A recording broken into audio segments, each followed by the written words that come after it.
AP సర్కార్ good news చెప్పింది. ఏపీలో కొత్త రేషన్ కార్డుల జారీకి డేట్ ఫిక్స్ చేసింది. మార్చి 1 నుంచి కొత్త రేషన్ కార్డులు జారీ కాబోతున్నాయి.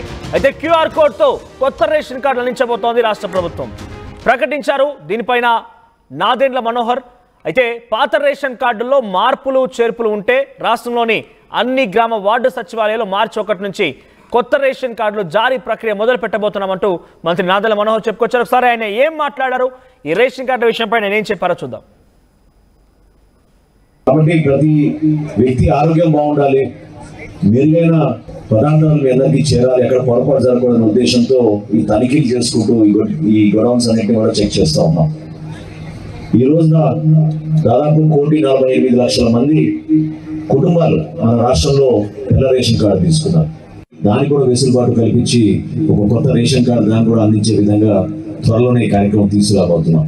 ప్రతి గ్రామ సచివాలయంలో, ప్రతి పట్టణంలో ఉన్న వార్డు సచివాలయంలో కూడా ఈ కార్యక్రమాన్ని ఏర్పాటు చేసి రాష్ట్ర వ్యాప్తంగా కొత్త రేషన్ కార్డులు అంటే మన క్రెడిట్ కార్డ్ సైజులో ఉంటాయి మీకు, అది ఆధునిక టెక్నాలజీ క్యూఆర్ కోడ్తో తయారు చేయబోతున్నాం.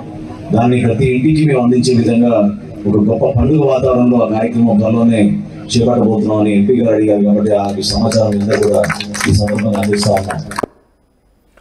రైట్, కొత్త రేషన్ కార్డులకు సంబంధించి ఇది మంత్రి నాదెండ్ల మనోహర్ చెప్పింది. ఒకసారి మరిన్ని అప్డేట్స్ రాజేష్ అందిస్తారు. రాజేష్, కొత్త రేషన్ కార్డులు ఈ రేషన్ కార్డుల అమలు ద్వారా, రేషన్ కార్డుల ఇవ్వడం ద్వారా ఎంతమంది లబ్ధిదారు జరిగే అవకాశం ఉంది? ఎటువంటి పథకాల్ని రాష్ట్ర ప్రభుత్వం రేషన్ కార్డుతో లింక్ చేసింది? సో ఎంతమందికి కొత్తగా లబ్ధి జరగబోతోంది దీని ద్వారా? కొత్త రేషన్ కార్డుల ప్రక్రియకు సంబంధించి ఇప్పటికే రాష్ట్ర ప్రభుత్వం కసరత్తు చేస్తుంది. ఈ నేపథ్యంలోనే మార్చి 1 నుంచి రేషన్ కార్డుల పంపిణీ అయితే చేయబోతుంది. రేషన్ కార్డు దాదాపు 1,500,000 వరకు రేషన్ కార్డులు ఉన్నాయనేది ప్రాథమికంగా తెలుస్తుంది. అయితే ఇప్పుడు కొత్త రేషన్ కార్డులు అంటే పాతవి ఉన్న వాటివి కాకుండా కొత్తగా ఎన్ని మంది చేస్తారని దానిపైన ఇంకా పూర్తి స్థాయిలో క్లారిటీ అయితే రావాల్సి ఉంటుంది. అయితే ఇప్పటికే చాలా అంటే నకిలీ రేషన్ కార్డులని రాష్ట్ర ప్రభుత్వం గుర్తించింది.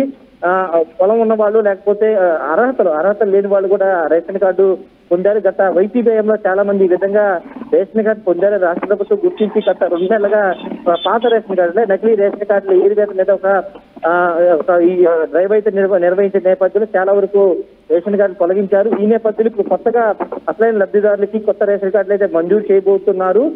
రేషన్ కార్డుల కోసం చాలా మంది ఎదురు చూస్తున్నారు. దానికి ప్రధాన కారణం ఏంటంటే ప్రతి పథకం రాష్ట్ర ప్రభుత్వం ఇచ్చే లేదా కేంద్ర ప్రభుత్వాలు ఇచ్చే ప్రతి పథకం కూడా రేషన్ కార్డుతో లింక్ అయి ఉండడంతో లబ్ధిదారులకి అత్యంత కీలకంగా మారిన నేపథ్యంలో రేషన్ కార్డు కోసం చాలా మంది ఎదురు చూపులు చూస్తున్న నేపథ్యంలో మార్చి 1 నుంచి కొత్త రేషన్ కార్డులు అయితే ఇవ్వబోతున్నారు. ముఖ్యంగా ఎప్పటి వరకు లేని టెక్నాలజీ, కొత్త టెక్నాలజీతో రేషన్ కార్డులు ఇవ్వబోతున్నారు.